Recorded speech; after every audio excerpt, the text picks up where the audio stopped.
There she blows. Yep. We're now going on board the Skymaster. Does she have a name? We're not sure. We've got some posters inside, says Mother of Pearl, so we don't know if that's going to be her official name or not. We don't have a name for her as such yet, but I think we probably will have a bit of nose art at some point. Yeah. I'm David Hamilton. I'm the lead engineer with the group here, so Sam is the engineering director. He's just over there, we just passed him. I basically do all I can on the aircraft. I'm a licensed aircraft engineer now, working on aircraft, certifying aircraft for 32 years, working on aircraft 35 we could say, so basically since I left school that's all I've ever done. Civilian aircraft, always with the airlines. Nothing wrong with only doing this? No, but always been a fan of Douglas aircraft, and in particular the big props. Obviously the Lockheed Super Constellation is the queen of the skies and the most beautiful aircraft ever, but the DC-4, the 6s, the Atlantique used to have, DC-7s, they're all just of an era when flying was what flying was all about. You know, you had to have a little bit of money to fly, you were treated with care and respect, and the airlines really appreciated your service because they fought hard to get that service. So these aircraft, when they were in passenger service, were absolutely wonderful. Reliable, safe? Safe as safe could be in them days. Reliable as any old things, like an old car. Temperamental would be the word, I think, as we have seen today. You put on a good show today. Not bad, we're hoping for more. As a journalist, it was good that the flame out happened. Yes. Because, as I said, it shows you the effort needed here. This is not just clearing the bird nests out. This is a lot. This is 18 years. 18 years of neglect. Weather. Open weather, British weather, hot, cold, sunshine, all that there. You know, the skill that is involved in keeping these old aircraft flying, and anything, you know, from the warbirds, anything like this, big reciprocating engines like this, big radial engines. It's a lot of work, a lot of dedication. It's also a lot of what I learned in my basic training way back when I was 18 and upwards. So, how many hours work have you put into her? Do you log it in a book? Do you keep notes of it, or? No. As and when? It's literally every week, at least one day per week, sometimes two, sometimes more. When COVID struck last year, I took the opportunity to come up on my own and did a lot of work on my own, removing parts, checking parts over on the engine. We did a lot of testing on the electrical side of things to make sure everything was good. The police came round, stopped, and I thought, uh-oh, and they basically, very nice gents they were bored. And they asked could they come on board and see the plane, and they had a very wonderful half-hour tour around the aircraft, and they said, you probably thought we were stopping you about COVID, and he says, no, carry on, you're here on your own, you're doing nobody any harm, this is beautiful. Which it is. They are a very, very beautiful thing, very beautiful piece of machinery. The skill and the labour that went into them, my labour, I don't know, a couple of $100 in the last year and a half, easily. As a journalist, I'd say, what a shame there weren't three of you and you all got arrested. This would have put this on the TV screens around the world, wouldn't it? Yes, indeed. Look on the bright side of flameouts. What happened here? What happened here? We're not 100% sure. Carburetor? We think it just, these are a very, very particular engine to try and start. It takes at least two people to start one of these engines. You've got one guy that you can see giving the hand signals to the ground crew. He's actually on the starter switch, and beside the starter switch we have a primer switch, so he's basically squirting petrol into the carburetor, it's just below the carburetor, to go into the engine, because the engine isn't running, there's no fuel pump, it's not like there's no electrical fuel pump, everything's mechanical. So you got to prime it. We don't know if it's over priming or not, it shouldn't. We did run this engine before. Today was the third time the engine has run in just over 2 weeks. And only the third? Only the third. The first time was a short 1 minute burst that was on the Facebook page. Then we ran it for about 5-6 minutes when we knew everything was okay and we had no leakage. And it settled down. It sounds really nice. It sounds as good as these engines get, really. People say it sounds a little bit knocky. They do. They knock when you initially start them up. But it's like a car with low oil pressure. It knocks until the oil pressure gets round and the oil warms up. all the seals close up, and then they sound sweet, and it's a magnificent sound. So what did you do right with number one? I didn't do anything because I was watching. Nothing. It was just number one was singing from the hip. Number one was singing. They are temperamental. Sometimes they'll start good in the morning. They won't start in the afternoon. Other times they won't start in the morning. They will start in the afternoon. We don't know. We're underneath number one, David. Why did number one sing? We don't know. Let's just say everything was right.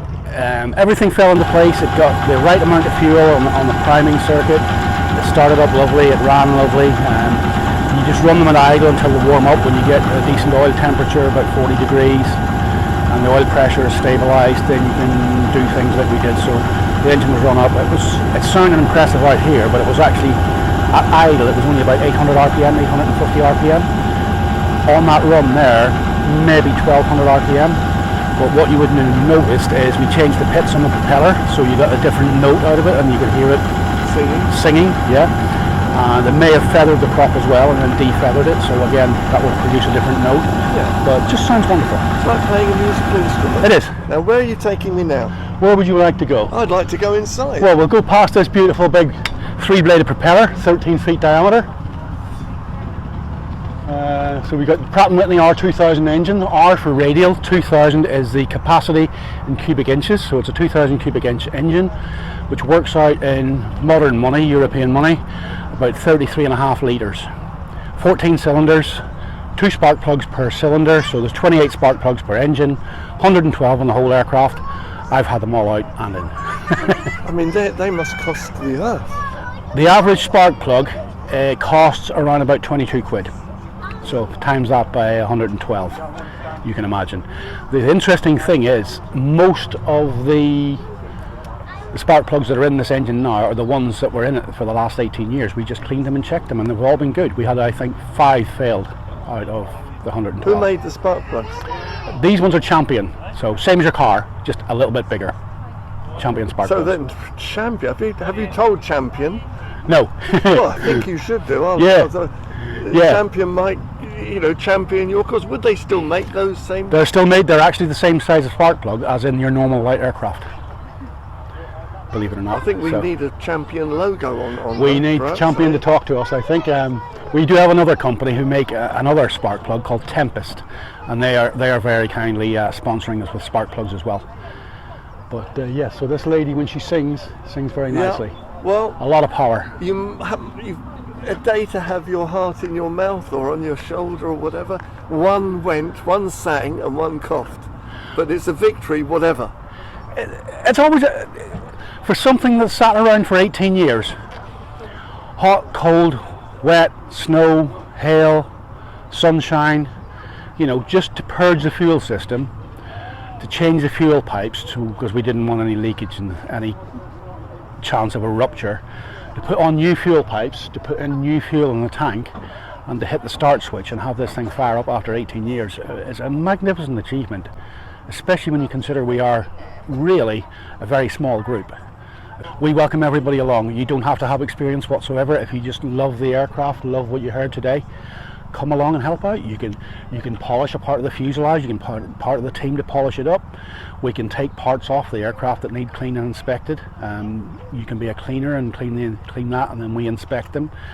Once you've done that, if you're confident to use hand tools, just basics, screwdrivers, spanners, nothing difficult, we'll show you how to put it on, and you can fit that part back on the aircraft and be very proud of what you're helping us with, because everybody that helps us, it's less work for the licensed engineers such as me that we have to get on. We can be more on the teaching side and getting novices and people that don't know to enjoy it more. Well, it's like an analogy for getting a church ready. You get one guy does the preaching, yes, up the front, yes, but you don't see the You don't 100 see that are singing behind the toilets, yes, and laying the chairs and yes, opening the windows. Yes.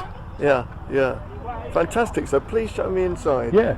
And as I say, we've got young and old. I think one of our youngest members, he's only 8 years old, and he's a little sponge. He soaks up everything. You'll see him on the Facebook. His name's Harry. Great guy, 8 years old.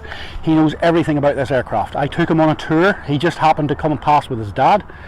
The two of them signed up after leaving, and it's all right. Yeah, go on. The two of them signed up after leaving, and they're now very, very active volunteers on the aircraft. His dad is a pilot, a private pilot, and Harry just absolutely loves this plane, and he's been learning a lot of stuff. And at 8 years old, he knows the basic rudimentary techniques of aircraft riveting, and he's actually done some himself. He didn't realise at the time, but he made himself a little key ring out of aircraft aluminium. And I said to him, when he did it all, he filed it, he drilled it, he riveted it, put it all together, and I said, what do you think of that? And he looked at it and he wasn't quite sure, and I said, you realise you just made yourself a key ring from aircraft aluminium? And he went, wow. So he learned about riveting, and he made himself something to keep for the rest of his life from coming in and just being interested in the aircraft. But he knows everything about this aircraft.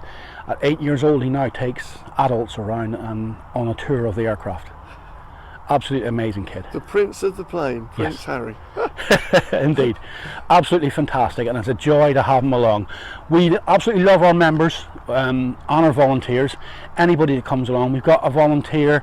He can only make it maybe once every 3 months for a couple of hours, but that couple of hours is a couple of hours work that somebody else doesn't have to do. So as the old saying goes, many hands make light work, and on a good day here we can have 20 people working. Everybody's very busy. This aircraft is a Douglas C-54. Yeah. C is for cargo. It's the military designation. So C-54 is a military designation. Yes. In civilian use, a lot of these aircraft were used in civilian days, and their designation for civilian aircraft transport was a Douglas DC-4.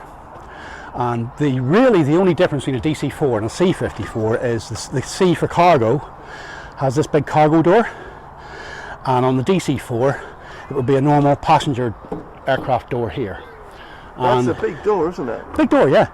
And in passenger service they actually held 60 people in comfort, more comfort that you would get these days on the aircraft seating. So, and they were sitting flat, not like the Dakota, not like the DAC. no, you're what they call a tricycle undercarriage, so you're horizontal, nice and level.